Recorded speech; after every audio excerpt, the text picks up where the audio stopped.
Okay, tonight we're going to go over my plan, not so much in detail. What we're going to do is we're going to go over these basic portions over here tonight in Boldin, which cover income, expenses, um, investments, things of that nature, just so you get all the basics of it. And then I'll do another video where we go over all the insights and kind of look at, some different things that Boldin is showing me in my plan.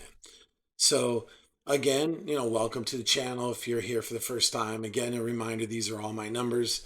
So let's just start here at the summary. Just so you know, what I'm running is I do like to spend and I do the withdrawal strategy of spending needs, which is basically just spend what my budget is. So you can see this is my current net worth right now in savings and real estate. And we'll get into the details of that savings. And then this is my projected net worth at end of plan. And I have me going at 89 and my wife at 91. So that's the projected net worth at the end of the plan. And we'll go over some of these details as we go into it. You'll see I have a 98% chance of success, which is high. I think between the Trump tax cuts being extended and just the good markets, this has gone up considerably. Like I would be really comfortable with 85%. Um, but like I said in past videos, I'll ride like 98% or higher, or 95 and above for a couple years. And if that holds true or gets better, then I'll just slowly start introducing more expenditures, mainly in the form of vacations and things like that. Um, so just, this is just informational junk going down here. 62% of your wellness metrics are expanding. I have my own long-term care plan that I'm doing, so it thinks that's a vulnerability, which is fine. We'll go over the vulnerabilities on a separate video. This is my effective tax rate over a lifetime average. This is my average income, average expenses. Okay, so let's get into this real quick. So let's just start. Um, We'll start at the summary, which there's not too much going on here. Like I said, longevity age, there we go. The retirement age, I'm already retired. I retired about a year and a half ago. My wife is either going to retire. Um, I'm trying to get her to retire the December she turns 62. She turned 62 in September, and that's when she can collect benefits from her teaching pension, which we'll go over. But we'll see. She wants to finish the school year. If it was me, I'd be like, see ya. But that's the difference. She loves those kids. So we're not going to go through these milestones because I'll go through them as we go through here. I'm obviously not going to show you the connections. So let's start with just what my current accounts are and what my assets are right now. So I have a fixed annuity for 458,000. It was 450,000 when I got it a few months ago. It's locked in at 4.5 4.45, and it's for 3 years. And the reason I did it was because I saw treasuries going down, and I had like, roughly half a million in treasuries, and I ended up putting a chunk of that in gold. So that's my fixed annuity. I can withdraw 50,000 of that a year if I want without penalty, other than regular taxes, because this is all pre-tax stuff. Um, I have 1,062,000 in my IRA. You'll see I have videos on that if you want to look at the disposition of that. It's pretty simple though. Primarily it's S&P 500, NASDAQ, and gold. Gold is my safe asset now. Those are my the three big ones that I keep in there. Because I kind of look at my fixed annuity, and that's my complete safe asset. So I have the same breakdown in Roth. Unfortunately, I didn't discover Roth till a few years before retirement. This is my wife's retirement, just a FYI. So the reason hers is lower is she stayed at home for 14 years when we had the kids. And then it took her, well, she stayed at home for like 10, 11 years. And then it took her 3, 4 years to get a tenure track job that made enough. So for as soon as she got that tenure track, we upped her, like maxed her pre-tax stuff. So that's what she's got going. You'll see the rate of returns in there are pretty modest.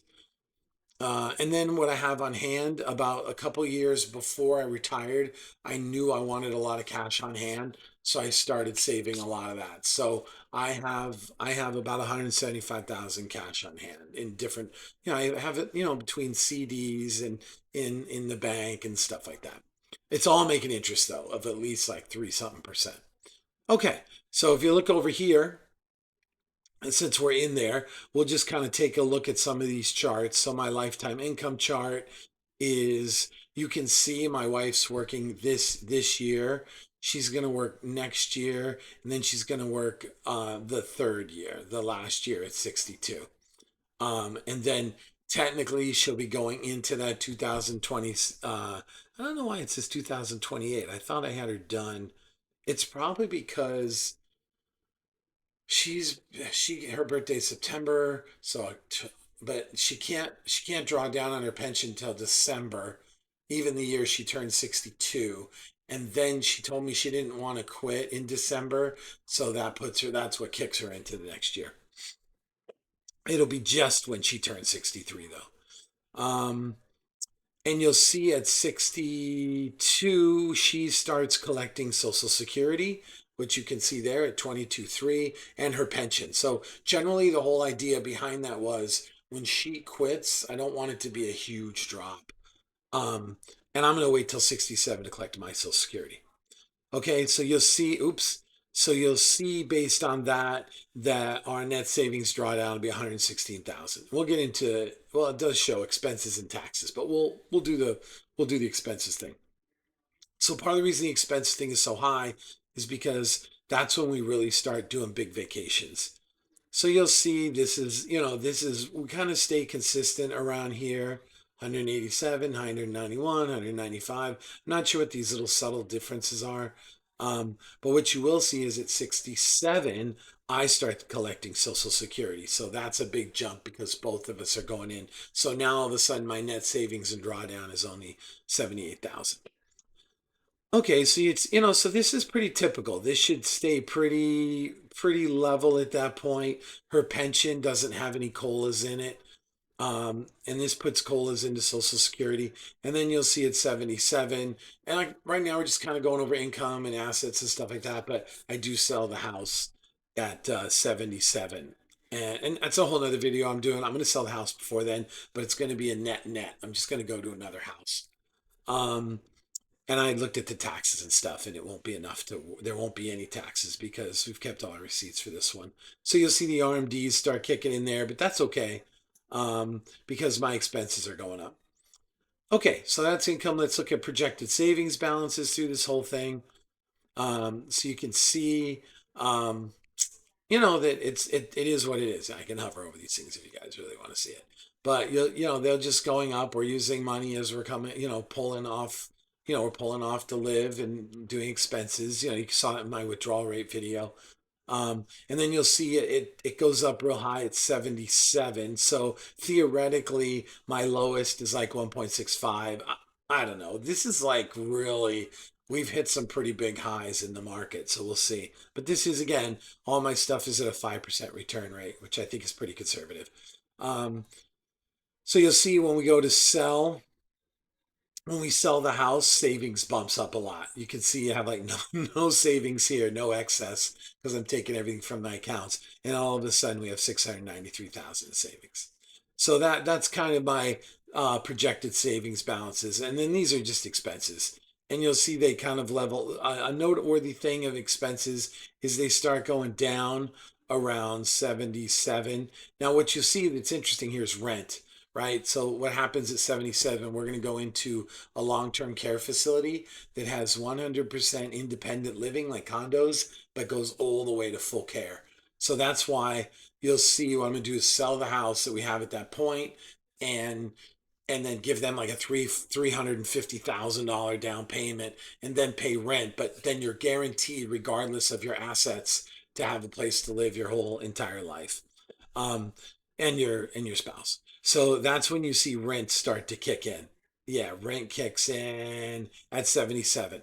And these go-go years here between 67 and 77, those 10 years are big spending years um for vacations and stuff like that.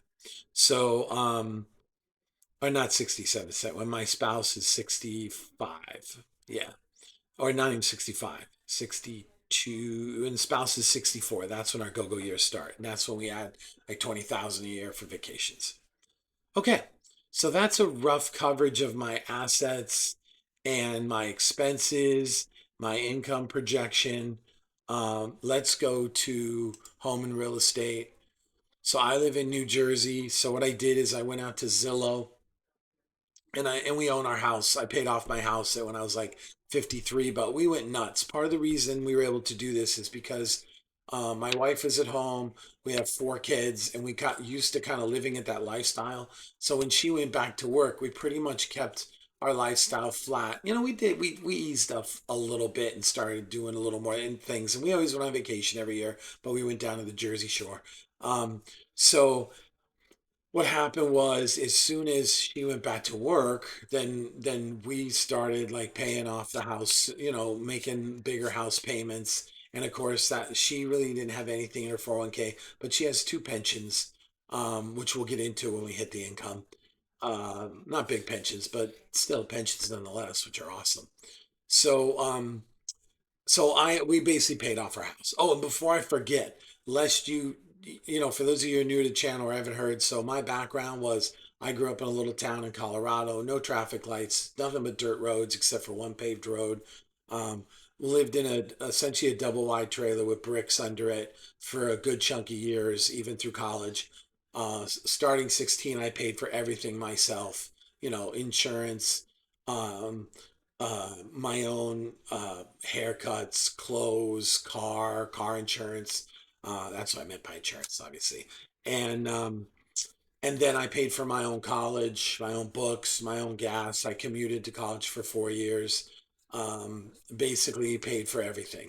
So it wasn't like, oh, look, you were given everything or land with a bunch of connections. I literally went from Colorado and through went through college and everything, and then ended up in working in New York City. So I've got a big gap there. It wasn't easy. It was a long road. But part of that is what made me, since I never had a lot of money, when I started doing well, I was saving, not like a crazy way, but just intuitively because I can to this day remember to this day I fight when I go to the gas station to put $5 in because I never used to have more than like $10, but I worked. That was the other thing. Since 15, I've been working at least like 25, 30 hours a week, even in school. So, so I just don't want you to forget. And I know some people will be like, oh, 2.5 million, that's a lot. And you're doing awesome, whatever, but just so there's a long road. And other people are going to look at that and say, oh, 2.5 million, I can't believe you're retired with that much. You need more than that. So everybody has a different perspective, but just to kind of give you mine. Okay, and there's other videos in that too. So let's go to debts. This is my favorite tab. No debts. We are our cars. We have a Toyota, we have a Dodge, and everything's paid off. So my biggest debt right now is my 1,000 a month property taxes. Which I guess we didn't really get into expenses that much. Um, I guess we could do that real quick because we're doing pretty good with time here. So oh no, we're not there yet. That's why. Okay. So we have no debts. So let's look at our income. So I'm retired. I did pretty well. I was up to like 220 in my last years, but it wasn't easy. Like I said, my commute, I was up early in the morning and I was on the bus by 7 and then usually I get home at 7. So it was long days, but my wife is still working. So she makes probably a little more than this, but we have union dues that she pays. We pay for healthcare. Her healthcare is pretty good. Um, yeah, union dues, healthcare. They're teachers, so they have like this thing called the Sunshine Fund that everyone contributes to when things happen during the year. We never did any of that at work, but so she makes about 6,500 a month, but that's only 10 months out of the year. She doesn't get paid when she's not working. So for July and August, she's not paid. But she gets a lot of time off, which has enabled us. She doesn't mind working. I'm at home, but I do all the home stuff, cooking, cleaning, washing, dishwashers, like anything. Dishwashing, not dishwashers. So she's going to continue to work. She's going to play out her years. Um, uh, as a teacher just for a couple more years, and then she'll call it quits too. So she makes that, and she kind of likes her job better. So this is when I retired, um, February of 2024. So this I could actually delete this. I guess it's kind of interesting to see that's what I made, but whatever. Um, okay, if you cruise down here, you'll see. Let's see, can I collapse this? Yeah. Social Security. So for me, I'm going to collect at 67. That'll give me 38.88 a month. She's collecting at 62, maybe a little later than 62. Yeah, July of 62 in 10 months. And it'll be 16.80 a month. And those are real numbers that I pulled out. Now, this 38.88 a month, will probably be more due to COLAs by the time I get there. But it would be interesting to see. Oh, they add them together. So I don't feel like doing it now, but it'd be interesting to see if Boldin actually gives it some kind of colon so that at 67, I guess I could do 83. I don't feel like figuring it out. It's not that big of a deal anyhow. Okay. So it looks like it gives it a cost of living adjustment of 2.54. So that's probably what it's doing even till 67. Okay, so her pensions, which are really awesome. So she has two pensions that have no COLA, but it's still awesome. So her pension will be 2,100 a month when she actually that comes from New York and New Jersey. So that's huge. That's like hugely awesome. Very excited about that. She gets no health benefits, nothing like that, but she does get this 2,100 a month. Which the funny thing is, she's had to put in for that. Like years ago, teachers didn't have to put anything for these pensions, but since she joined, they have these tiers that now she's been putting into that for years, which is another cool interesting fact. When she pulls out her pension, the state of New Jersey doesn't tax it with the amount she put in. Once she goes through all the amount she put in, which I have no idea how we're going to know that. I assume when she retires, they'll give her some number. What happens is then we start getting taxed on it. So it's kind of a neat little break. I'm sure we'll get taxed from the feds, but the state of New Jersey doesn't tax it. Okay, expenses in healthcare, 17 minutes. I got to move. Okay. So, expenses in healthcare is, I'm going to go into this real quick and we are going to fly through this thing. We are going to fly. You can always slow down the video if you want. So house, I have emergency funds that I run at. We'll just go over like to spend. Rent, this is the future rent. When we turn like 78 or something like that, it's 5,000 bucks a month. And that's a real number. I've actually found that number out at the place we would want to stay. I mean, who knows, 15, 20 years from now. But so I have an emergency fund for the house, which goes at 500 a month. And then once it hits 2 years worth, I stop funding it. But so that's a bit of margin. Same with appliances and stuff. I go 200 a month. And then once I hit 2 years worth of dollar value in there, I stop funding it. And if I have to spend on that, I'll fund it the next year only up to that amount. So this is gravy. Lawn stuff, property taxes, which I consider water and sewer, which is 60 a month. This is the killer. Property taxes are 1,100 a month. This is the down payment that will make it 77 when we go into the long-term care facility, which is full, independent living in that. This is, I'm just going to walk through this. Electric, gas, cell phone, internet. The cool thing is internet's really cheap now. And if your internet's not cheap, you just call around. At least in Jersey it is. This is my gas. This is gas. This is car repairs. Same thing. Once car repairs hit 2 years, I stop it and then I'll fund as I go. At some point for a car replacement, I put it 59. I may model this differently. I may model this as a one-time payment or a one-time purchase because I'm clearly going to do it in cash. But I kind of figured this is an easy way to model it, 425 a month during our entire go-go years. And I doubt I'm going to spend that much. Because once the go-go years, I mean, primarily we're going to be using one car, which I plan on buying one car, um, probably right when she retires, because I'm going to do a video on what we're going to do for snowbirding, but I'm going to want like a newer car, so I'll probably buy a new car then. But I'm only going to need one new car. I mean, I'll keep my car, which doesn't have a lot of miles on it. Restaurants, we generally spend $100 a week, because we go out once a week usually. And that varies. I don't care. That's fine. This is just our monthly food spend. I have two kids at home right now. Um, this is after the kids leave, which who knows? That'll hopefully be a few years. Out to eat, this is 78 and on. I reduce it. This is just food after we moved to Cedar Crest. After we moved, Cedar Crest is a long-term care facility. Clothes. This is my big budget for spending miscellaneous. I think I actually have a video on how to calculate it, but in less than 60 seconds, I dumped all of my credit. I do basically one credit card and a bank. And I mean, I have five credit cards, but I one that I use almost all the time. And I dumped like a year's worth of data and then used a spreadsheet to uh, uh, cross tab it and stuff like that. What I would do now, I mean, if your comfort level's there, what I discovered, I'd probably dump that whole thing into ChatGPT and then ask ChatGPT, this is what's my average monthly spend and poke around. So this was like the max, 1700. I took the two high months. And so that's also a fair amount. That's why you see this must spend is less. So we have hair, healthcare. This is just extra healthcare, right? This isn't Medicare costs. This isn't even my out-of-pocket costs before. This is just saying, hey, what I'm finding is I spend like 200 bucks a month even now, even with health insurance. This is just our miscellaneous spending goes down after we get to be a certain age, in this case 78. And the rest of this stuff, Netflix streaming services, this is we have two vacations, we have one vacation we go on every year. It's about 4 grand down to the shore. Netflix, um, let's see. Oh, when I retired, I told my wife I would create another vacation fund so we could do more stuff because now I have more time, and that's what we've been doing. We've actually been blowing this budget, but I don't care.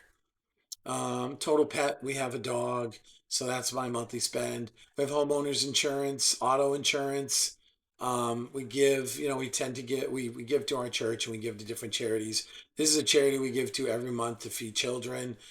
This is gift category for families. Now, before you think, um, I do have wedding in here somewhere. Actually, you know what? Now I'm thinking, shoot. Oh yeah, I do. Here's the weddings. So for for like 5 years for a total of 40 grand, I save. I already have some wedding money to set aside.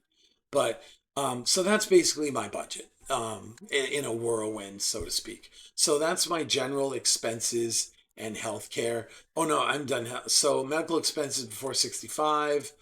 What I'm going to do well, let's go to one-time expenses. So one-time expenses are vacations, and I think that's about it. Yeah, it's all those special vacations we're going to be taking during our go-go years. Medical expenses before 65.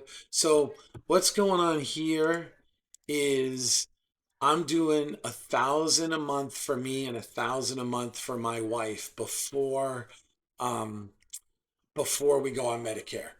So but why you're seeing Steve AC Medical, Beth AC Medical, what I'm doing just generally is I'm doing some big workflows and I'm putting away two big Roth conversions for 165 grand each next year and the year after, so that I have that in Roth, so that when she stops working, our income will go low. Ooh, I got to move fast. I have 23 minutes. I want to keep this under 30.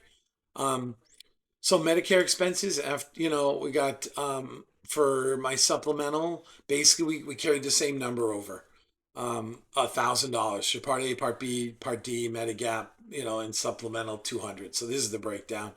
So it's like $1,000 a month. I have a feeling that'll be a little high, but I'd rather go high than go low.